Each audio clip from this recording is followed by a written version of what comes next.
আসসালামু আলাইকুম রহমতুল্লাহি ওবরাকাতুহ। ইন্নাল হামদুলিল্লাহ ওয়াসসালাতু ওয়াসসালামু আলা রাসূলিল্লাহ ওয়া বা'দ। হজ শুধুমাত্র একটি ইবাদতই নয়, বরং এটি একজন মুমিনের জীবনে এক পরিপূর্ণ আত্মিক শিক্ষার সমাপ্তি ও নতুন জীবনের সূচনা। মক্কা ও মদিনার পবিত্র ভূমিতে কাটানো সেই কিছুদিন যেন মানুষের হৃদয়ে এক নতুন আলোর রেখা আঁকে। আরাফাতের ময়দানে দাঁড়িয়ে বান্দা যখন তার প্রভুর দরবারে সর্বস্ব সমর্পণ করে, তখন তার সমস্ত পাপ ধুয়ে মুছে যায়। ফিরে আসার পর সেই নিষ্পাপ হৃদয়টাকে রক্ষা করা এবং সেই তাজা ঈমানকে ধরে রাখা, এটাই হলো হজ। এবং হজের পরবর্তীতে এই জীবন সবচেয়ে বড় চ্যালেঞ্জ ও সৌন্দর্য। এই সময় শুরু হয় এক নতুন অধ্যায়, অধিক তাকওয়া, ধৈর্য, দয়ালুতা ও ন্যায়পরায়ণতার পথে অবিচল থাকার অনুপ্রেরণাময় যাত্রা। প্রিয় দর্শক, আমাদের আজকের বিষয় হজ পরবর্তী জীবন। সুপ্রিয় দর্শক, কাছে এবং দূরে যেখানে আছেন, সবাইকে স্বাগত জানাচ্ছি যমুনা টেলিভিশনের নিয়মিত আয়োজন in the name of Allah with BRB cables অনুষ্ঠানে। আপনাদের সাথে আছি আমি নিজাম বিন মহিব। অনুষ্ঠানটি টিভি সেটের পাশাপাশি যমুনা টেলিভিশনের ফেসবুক পেজে সরাসরি সম্প্রচারিত হচ্ছে। দর্শক, আপনারাও যোগ দিতে পারেন আমাদের সাথে এই অনুষ্ঠানে। সরাসরি ফোন করতে ডায়াল করুন 0298240522 নম্বরে। অতিথি হিসাবে আজ আমাদের সাথে যুক্ত হচ্ছেন উত্তর বাড্ডা ইসলামিয়া কামিল মাদ্রাসার স্বনামধন্য উপাধ্যক্ষ ফদিলাতুশ শেখ ডক্টর মোহাম্মদ লুৎফর রহমান। আসসালামু আলাইকুম রহমতুল্লাহ। ওয়ালাইকুম আসসালাম ওয়া রাহমাতুল্লাহি ওয়া বারাকাতুহু। শেখ, আপনি কেমন আছেন? আলহামদুলিল্লাহ। আপনাকে যমুনা টেলিভিশনের এই জীবন ঘনিষ্ঠ আয়োজনের আজকের এপিসোডে স্বাগত জানাচ্ছি। আপনাকেও ধন্যবাদ। বারাকাল্লাহু ফিক। শেখ, শুরুতেই আমরা আপনার কাছ থেকে যে বিষয় জানতে চাই সেটি হচ্ছে যে এই যে আমাদের হাজী সাহেবরা হজ ব্রত পালন শেষে ফিরে আসছেন, এই হজের সফরটাতে একজন হাজী সাহেব আসলে কোন কোন বিষয়গুলো শেখেন এবং সেই বিষয়গুলো বা কি? আলহামদুলিল্লাহ রাব্বিল আলামিন, ওয়াসসালাতু ওয়াসসালামু আলা সাইয়্যিদিল মুরসালিন নবিয়্যিনা মুহাম্মদ ওয়া আলিহি ওয়া সাহবিহি আজমাইন, আম্মা বা'দ। আমরা দেখতে পাচ্ছি যে আমাদের সামনে দিয়ে হাজী সাহেবান লাব্বাইক আল্লাহুম্মা লাব্বাইক বলতে বলতে তারা আল্লাহর ডাকে সাড়া দিয়ে মক্কা মদিনাতে গিয়েছেন, হজ ব্রত পালন করেছেন। এখন তারা আবার ফিরে আসছেন। এই মুহূর্তে যে বিষয়টি আপনি অবতারণা করেছেন অনেক সুন্দর এবং প্রাসঙ্গিক। আপনাকে অসংখ্য ধন্যবাদ সেজন্য। জি, মূলত হজ আপনি যে কথা বলছিলেন, এটি হলো একটি টার্নিং পয়েন্ট মানুষের জন্য, ইমানদারদের জন্য। আমরা অনেকের খবর জানি যে যারা নিজেদেরকে মুসলিম বলছেন এবং টার্নিং পয়েন্ট বলছেন হজকে, অর্থাৎ হজ করার পরে তার জীবনে যা কিছু ছিল সেখান থেকে তিনি ঘুরে এসে আল্লাহমুখী হয়েছেন। সে কারণে অতীতের সকল বিষয়কে উনি পিছনে ফেলে নতুন জীবনে এসেছেন বলেই উনি নিজেদেরকে ধরে নেন। এবং তাদের কর্ম সুন্দর হয়েছে, চালচলন সুন্দর হয়েছে, বলা সুন্দর হয়েছে, জীবনের স্বরূপ অন্য রকম হয়ে গিয়েছে। এটি হওয়া খুবই বাঞ্ছনীয় এবং করণীয়।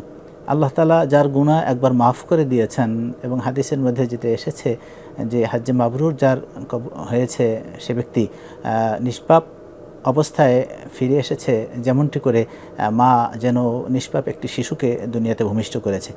এই যে সৌভাগ্য যারা লাভ করলেন, অর্জন করেছেন, সেই অবস্থায় নিজেকে একটু আলাদা রকমের অনন্য উচ্চতায় তিনি ভাবতে পারেন। এবং হজ থেকে যে বিষয়গুলো তিনি নিয়ে এসেছেন, অনেকেই আলহামদুলিল্লাহ চেষ্টা করছেন যে আমৃত্যু যেন সেই বিষয়কে তিনি ধারণ করতে পারেন। আমরা দুই একটি কথা আস্তে আস্তে করে বলি, যাতে করে সেই বিষয়গুলো আমাদের মনের মধ্যে আরও বেশি সচেষ্টভাবে গেঁথে যায়। যেমন আমরা হজ বলতেই একটা লাব্বাইক আল্লাহুম্মা লাব্বাইক এই তালবিয়ার কথাটি জানি। আমরা যখন এহরাম বাঁধি, সেই বাধাটি শুরু হয় লাব্বাইক আল্লাহুম্মা লাব্বাইক লা শারীকা লাকা লাব্বাইক। এইভাবে করে আমাদের তালবিয়াটি শুরু হয়। মূলত একজন মানুষের, ইমানদারের, মুমিনের সবচেয়ে বড় যে বিষয়টি সেটি হলো তার তাওহীদ এবং শিরক মুক্ত জীবনযাপন। তালবিয়ার মাধ্যমেই সেই বিষয়টি মুমিন তার কথার মধ্যে প্রকাশ করে এবং কর্মেও সেটি প্রকাশ করে থাকে যে লা শারীকা লাক, হে আল্লাহ, আমি সাক্ষী দিচ্ছি যে আপনার কোনো শরীক নেই, আপনি লা শারীক, আপনি একক, আপনি একক, আল ফারদ আস সামাদ। সুতরাং এই যে স্বীকৃতি, একজন ইমানদার যদি এই স্বীকৃতির উপর মৃত্যুবরণ করেন, আমলের মধ্যে আল্লাহ না করুন যদি ঘাটতিও থাকে, কিয়ামতের দিন এই ঈমানের কারণে, মজবুত ঈমানের কারণে আল্লাহ তাআলা তাকে মাফ করে দিবেন। আরাফার ময়দানে আমরা দেখেছি যে সেখানে দোয়া কবুল হয়। অসংখ্য হাদিস আরাফার ময়দানে এসেছে। নবী মুহাম্মদ রাসূলুল্লাহ সাল্লাল্লাহু আলাইহি ওয়াসাল্লাম বলছেন, আরাফার ময়দানে যে সকল কথা আছে এর মধ্যে একটি উত্তম কথা আছে, যেই উত্তম কথা আমি যত কথা বলেছি এবং আমার আগে নবী এবং রসুলগণ যত কথা বলেছেন সব কথার মধ্যে উত্তম কথা, সে কথাটি হলো লা ইলাহা ইল্লাল্লাহ ওয়াহদাহু লা শারীকা লাহু লাহুল মুলক ওয়া লাহুল হামদু ওয়া হুয়া আলা কুল্লি শাইইন কাদির। কি তাওহীদের এক অনুপম স্বীকৃতি আরাফার ময়দানে দাঁড়িয়ে হাজী সাহেবান দিয়ে এসেছেন। সুতরাং এই কথার উপরে যদি কেউ মজবুত থাকেন, অটল থাকেন, তাহলে তার ঈমান যেমন তাজা থাকবে, এই ঈমানের কারণে তার আমলও অনেক বেশি সুন্দর হবে। আমরা যে কালিমাটা পড়ি জীবনের ব্যাপী, লা ইলাহা ইল্লাল্লাহ মুহাম্মাদুর রাসূলুল্লাহ, এটা হলো আমাদের মূল কালিমা। এই কালিমার চেতনাটাকে আমরা সবসময় ঠিক সেইভাবে করে ধারণ করতে পারি না। তো হজের একটি অন্যতম মূল শিক্ষাই হচ্ছে এই তাওহীদযুক্ত এবং শিরক মুক্ত একটি জীবন নিজেদের জন্য বাছাই করে নাও। ইব্রাহিম আলাইহিস সালাতু ওয়াস সালাম জাযাকাল্লাহ খাইর। আমরা এবার আপনার কাছে ছোট্ট করে জানতে চাই যে হজের সময় তো আসলে প্রায় সবাই চেষ্টা করেছেন ঝগড়া বিবাদ এবং নারীদের দিকে তাকানো বা যেই কোনো গুনাহ থেকে নিজেকে মাহফুজ রাখতে, নিজেকে সংরক্ষণ করার চেষ্টা করেছেন বা গুনাহ যাতে কোনোভাবে না হয় সেই প্রচেষ্টা করেছেন। এটা কি শুধুমাত্রই হজের সময় করবেন নাকি পুরো জীবনেই আমাদের এই আমলটা বাস্তবায়ন করতে হবে? আপনাকে ধন্যবাদ। আমাদের নামাজ, রোজা, হজ, যাকাত যে ইবাদতগুলো আছে প্রত্যেকটি কিন্তু আমাদের প্রশিক্ষণের স্থল। নামাজ আমাদের প্রশিক্ষণ দেয়, যাকাত আমাদের প্রশিক্ষণ দেয়, হজ প্রশিক্ষণ দেয়, ঠিক একইভাবে হজ সেটিও আমাদের প্রশিক্ষণ দেয়। এই প্রশিক্ষণ শুধু একটি নির্দিষ্ট সময়ের জন্য নয়, জীবনব্যাপী এই প্রশিক্ষণে যে সকল বিষয় সামনে এসেছে সেগুলো বাস্তবায়ন করা, এগুলোই হলো বুদ্ধিমানের কাজ। সুতরাং হজে যিনি গিয়েছেন তিনি হাদিস কোরআন মাজিদের মধ্যে যেটা এসেছে সেটা হলো ফালা রাফাসা ওয়ালা ফুসুকা ওয়ালা জিদালা ফিল হজ্জে, হজের মধ্যে অশ্লীল কথাবার্তা হবে না, ঝগড়া ফাসাদ হবে না, কটু কাটব্য হবে না। সুতরাং এই যে শিক্ষা হজের মধ্যে এসেছে এর মানে এটা নয় যে আমি হজ থেকে বের হয়ে এসেছি, আমি এখন এসব হুকুমের মধ্যে নেই। যদিও হজের মধ্যে কথা বলা হয়েছে, মূলত এটা জীবনব্যাপী, পুরো জীবনব্যাপী। জাযাকাল্লাহ খাইর। আমরা এবার যে বিষয়ে আপনার কাছ থেকে আমরা আমাদের দর্শকদেরকে গুরুত্বপূর্ণ বিষয় জানাতে চাই সেটি হচ্ছে যে হজের একটি সফরে আমরা জানি যে প্রত্যেক হাজী সাহেবই ভালো মানুষদের সঙ্গে উঠা বসা করেন এবং সবাই আলহামদুলিল্লাহ ভালো পরামর্শ দেন, ভালো কথা বলেন। ওই পরিবেশটাই এমন যে খারাপ মানুষরাও ভালো মানুষের সংস্রবে এসে ভালো হয়ে যান। কিন্তু হজ শেষে আবার যখন দেশে আসেন, আগের সেই বন্ধুবান্ধব যারা তাকে খারাপ পথের দিকে আহ্বান করতো অথবা যেই বন্ধুর আড্ডায় পড়ে খারাপ কাজ হয়ে যেত, সেই বন্ধুদের সঙ্গেই মিশে আবার সেই আগের জীবনে ফিরে যান। এই জায়গা থেকে আপনার কাছে আমাদের প্রশ্ন হলো যে হজ পরবর্তী জীবনে একজন হাজী সাহেব তার বন্ধু নির্বাচনের ক্ষেত্রে কোন কোন বিষয়গুলো লক্ষ্য রাখবেন? আপনাকে ধন্যবাদ। খুবই জরুরি এবং জীবন ঘনিষ্ঠ এই বিষয়টিকেও হজের সাথে সম্পৃক্ত করার জন্যে আমি প্রসঙ্গে একটি হাদিস উল্লেখ করতে চাই। নবী মুহাম্মদুর রাসূলুল্লাহ সাল্লাল্লাহু আলাইহি ওয়াসাল্লাম আমাদেরকে জানাচ্ছেন যে আগের উম্মতের মধ্যে একজন ব্যক্তি খুব পাপাচারী, দুরাচারী ছিলেন, অপরাধ করেছেন। ৯৯ জন মানুষকে হত্যা করার পরে তৎকালীন একজন ভালো মানুষের কাছে গিয়ে তিনি বাঁচার আকুতি জানালেন যে তার কোনো বাঁচার পথ আছে কি না। তো তিনি তার বুঝ অনুযায়ী বললেন ৯৯ জন মানুষকে হত্যা করা তো বিরাট অপরাধ, একজন মানুষকে হত্যা করলেই যেখানে জাহান্নাম অপরিহার্য হয়ে যায়, লাজম হয়ে যায়। সুতরাং সেখানে ৯৯ জন মানুষকে যেহেতু সে হত্যা করেছে তার বাঁচার আর পথ নেই।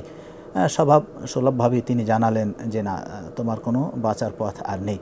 তো তিনি চিন্তা করলেন ৯৯ থেকে ১০০ হতে আর একজন বাকি আছে, তিনি ওই ব্যক্তিকে তিনি হত্যা করলেন এবং ১০০ তার পূরণ হলো। কিছুদিন পরে আবার নিজের ভিতরে একটা অনুশোচনা জাগলো যে আমি আসলে সত্যিই কি স্থায়ী একটা জীবনে শাস্তির মধ্যে থাকবো।